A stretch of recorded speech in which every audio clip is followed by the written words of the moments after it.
আসসালামু আলাইকুম সবাইকে। সবাই কেমন আছেন? আমি আলহামদুলিল্লাহ অনেক ভালো আছি।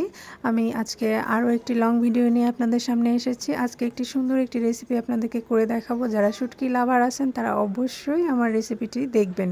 পাঁচমিশালি সবজি দিয়ে আমি আসলে শুটকিটা আজকে তৈরি করে দেখাবো। সবজিও খাওয়া হলো, শুটকির টেস্টটাও পাওয়া হলো। খুব ভালো হবে না বলেন তো?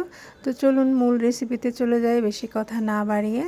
তা আমি কিন্তু এখানে শুটকিটা রান্না করার জন্য যে সবজিগুলো নিয়েছি, বেশ কয়েকটা পদের সবজি আমি এখানে নিয়েছি। বেগুন, মিষ্টি কুমড়ো, ফুলকপি, সিম, আলু আর একটা কাঁচা কলা নিয়েছি। কাঁচা কলাটা দিলে একটু নরম হয়, সবজিটা ভালো লাগে খেতে আমার কাছে। তো এবার রান্নার পালা। তো আমি দেখেন সুন্দর করে সবজিগুলোকে কেটে নিয়েছি। আমি আসলে কিন্তু সবজিগুলোকে আগে ধুয়েছি, তারপরে কেটেছি। কাটার পর ধুইলে কিন্তু যে ভিটামিনগুলো অনেক সময় নষ্ট হয়ে যায়, যে কারণে আমি বেশিরভাগ সবজি, আলু বাদে অবশ্য যে কোনো সবজি আমি এইভাবেই কাটি, ধুয়ে তারপর কেটে নিই। তো এখানে কড়াইতে আমি পেঁয়াজ মরিচ দিয়ে দিয়েছি, সামান্য তেল দিয়েছি। আমি একটু কম তেলই খাই।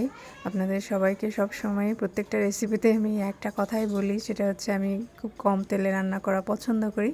তো একটুখানি জিরা ফোড়ন দিলাম, বেশি দিব না। জিরা ফোড়ন দিয়ে আর হলুদ মরিচ আর সামান্য ধনিয়া গুঁড়া দেবো, এর বেশি আমি অন্য কোনো মশলাই দেবো না। আমি কিন্তু আদা রসুনও এখানে অ্যাড করবো না, কারণ সবজিতে আদা রসুন বাটা আমার একদমই অপছন্দ। আমি শুধুমাত্র বড় মাছ আর মাংস ছাড়া আমি কোনো কিছুতে আসলে আদা রসুন খাই না।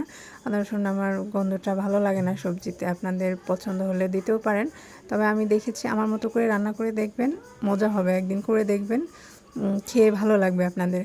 তো এর সামান্য মশলাটা কষিয়ে নেব আমি, খুব বেশিক্ষণ কষাবো না। একটু পানি দিলাম, পানি দিয়ে একটু ভালোভাবে কষিয়ে নিয়ে তারপরে আমি আসবো শুটকিটা দেওয়ার জন্য। শুটকি প্রসেসিং করার জন্য আমি কি করেছি, ফার্স্টের দিকে অবশ্য অল্প একটু দেখিয়েছি, পুরো ভিডিওটা দেখাতে পারিনি, ক্যাপচার করতে পারিনি। আসলে পুরো ভিডিও ক্যাপচার করা অনেক সময় সম্ভব হয়েও ওঠে না, ভুলে যাই আসলে ক্যামেরার ভিডিও বাটনটা অন করতে। তো আমি প্রথমে কিন্তু শুটকিটাকে তাওয়াতে টেলে নিয়েছি, তারপরে আমি গরম পানিতে ধুয়ে নিয়েছি। এভাবে করলে শুটকির গন্ধটা অনেক সুন্দর হয়, তাই না বলেন? আপনারা যারা নিয়মিত শুটকি রান্না করেন তারা তো এই টিপসটা জানেনই। তো যারা না জানেন তাদের জন্য আমি বলে দিলাম। এরপর আমি সবজিগুলো দিয়ে দিলাম। সবজিগুলো দেওয়ার পর কিছুক্ষণ নাড়াচাড়া করার পরে ঢেকে দেব। ঢেকে দেওয়া ও পাশের চুলোতে আমি আবার একটু কই মাছ ভাজি করলাম। আমার ছেলে শুটকি মাছ খায় না, তাই তার জন্য আমি কই মাছ ভাজি ওই পাশে চড়িয়ে দিয়েছি। তো মোটামুটি এখানে আরেকটু সিদ্ধই হয়ে গেছে। তো তখন এই পর্যায়ে আমি টমেটোগুলো দিয়ে দিলাম। টমেটোগুলো আমি আগে দিব না, কারণ আগে দিলে একেবারেই গলে যাবে।